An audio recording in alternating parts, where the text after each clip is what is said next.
इमारत की पहली ईंट जब चप्पल किनारे इमारत की पहली ईंट जब नींव में गलने को तैयार होती है तो इमारत का कलश चमकता है। संतानें अपनी जो है उपलब्धियों को देख करके इतराए न, क्योंकि उस सफलता के पीछे माँ बाप का सर्वस्व न्यौछावर होता है। आजकल संतानें माँ बाप को इग्नोर करने लगी हैं और माँ बाप को क्या चाहिए संतानों से जिसने अपना सब कुछ न्यौछावर कर दिया। एक ही लालसा रहती है कि तुम्हें ही देखी मेरे बाद भी इस दुनिया में जिंदा मेरा नाम रहेगा। मेरे बाद भी इस दुनिया में जिंदा मेरा नाम रहेगा। कोई भी तुझे देखेगा तुझे मेरा लाल कहेगा। मेरे बाद भी इस दुनिया में जिंदा मेरा नाम रहेगा। कोई भी तुझे देखेगा तुझे मेरा लाल कहेगा। और इसके अतिरिक्त माँ बाप को चाहिए क्या जिसने सब कुछ। माँ बाप जब बच्चे घर से निकलते हैं और जब तक आ नहीं जाते तब तक पता नहीं कितनी मिन्नतें माँ बाप जो है मान करके बैठते हैं, बैठे रहते हैं कि मेरे लाल को कभी कोई तकलीफ न हो। रास्ते में ड्यूटी पर गया है, सफ़र में गया है, यात्रा में गया है, हे भगवान उसको सकुशल रखना, उसको खाने पीने की व्यवस्था रखना। और जब संतानें लौट करके आती हैं दिन भर इंतजार करता रहता है, रात हो गई रहती है और जब बच्चे आ करके माँ बाप से नहीं मिलते हैं, चले जाते हैं अपने परिवार में, अपने बीवी बच्चों के पास, तो माँ बाप उदास हो जाते हैं। सोचते हैं कि चलो हो सकता है कि थका हो, आज चला गया, सवेरे आएगा, मिलते हुए जाएगा, अपने दिन भर के दुख दर्द को शामिल करते हुए जाएगा। लेकिन सुबह भी जब बच्चे इस आधुनिकता की आपाधापी में भाग जाते हैं, चले जाते हैं, निकल जाते हैं, तो माँ बाप भूख जाते हैं।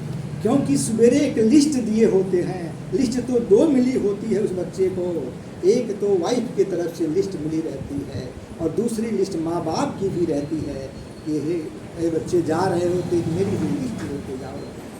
पत्नी के तो लिस्टों में बहुत सारे होते हैं, लेकिन माँ बाप के लिस्टों में दो ही।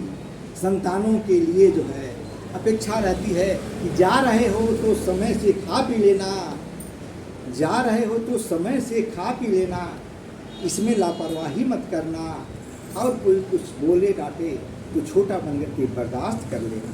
इसके अलावा माँ बाप की कौन सी लिस्ट हो सकती है जिसने अपना सब कुछ न्यौछावर कर दिया।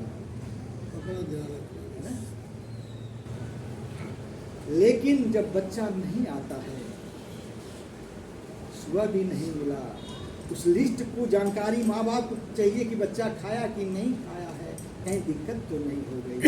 इसीलिए संतानों से, औलादों से यह अपेक्षा रहता है कि माँ जब भी संतानें लौट करके आए, नहीं बहुत देर तक, नहीं भोजन रात का डिनर नहीं, तो कम से कम बैठ करके एक कप चाय ही माँ बाप के साथ पी ले और सवेरे जाते समय पूछ ले कि माताजी पिताजी आपकी कोई दवा की ज़रूरत तो नहीं है, कुछ आवश्यकता तो नहीं है, बस इतना ही माँ बाप चाहता है और क्या चाहिए।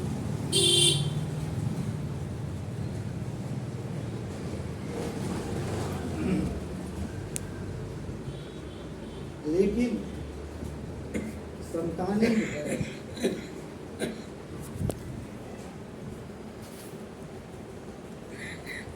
संतानें जब इठलाती हैं, कहती हैं कि इसमें क्या आपका योगदान है, कि माँ बाप के पैरों के तले की जमीन खिसक जाती है, आसमान टूट जाता है, कलेजा फट जाता है कि इसी दिन के लिए मैंने ये सब किया था।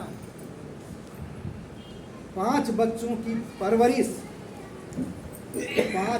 4 बच्चों की परवरिश एक अकेले माता पिता कर लेते हैं, लेकिन वही माँ बाप को जब बच्चों की सर्वाधिक जरूरत पड़ती है तो वही माँ बाप बंटवारा, वही संतानें माँ बाप का बंटवारा कर लेती हैं कि एक हफ्ता मेरे यहाँ खाइएगा, तो एक हफ्ते बड़े वाले के यहाँ, तो एक हफ्ते छोटे वाले के यहाँ करते हैं। और वही माँ बाप किन किन जो है स्थितियों में बच्चे को पाले रहते हैं। आइए एक भावना से। मघवा के जड़वा में हड़वा छेदाई जाला, मघवा की जड़वा में हड़वा छेदाई जाला, अरे ओढ़ना के नाम बाटे माई के चलेवा, ओढ़ना के नाम बाटे माई के चलेवा, मघवा की जड़वा में अरे हड़वा छेदाई जाला, ओढ़ना के नाम बाटे माई के चलेवा, ओढ़ना के नाम बाटे माई के चलेवा। माघ की आधी रात की कड़कड़ाहट, ठंडक, हड्डियों को छेद देने वाली जो है ठंडी पड़ती है, उसमें भी 2-3 रोज से भूखी माँ बाप किसी तरह से अपने बच्चे को पेट तो भर दी, सुला दी, आधी साड़ी पहनी हुई आधी साड़ी बच्चे को ओढ़ा करके रखती है। बच्चा सूसू कर देता है, वो भी गीला हो जाता है, फिर सोचती है कि मेरे बच्चे को गीला न ठंडक न लग जाए, वो गीली हुई साड़ी अपने आधी जो है लेट ओढ़ लेती है और आधी जो सूखी पहनी रहती है उसको खोल करके बच्चे को लेटा देती है। लेकिन बच्चे जब बड़े होते हैं तो कहते हैं कि क्या किया है। आइए इसी पर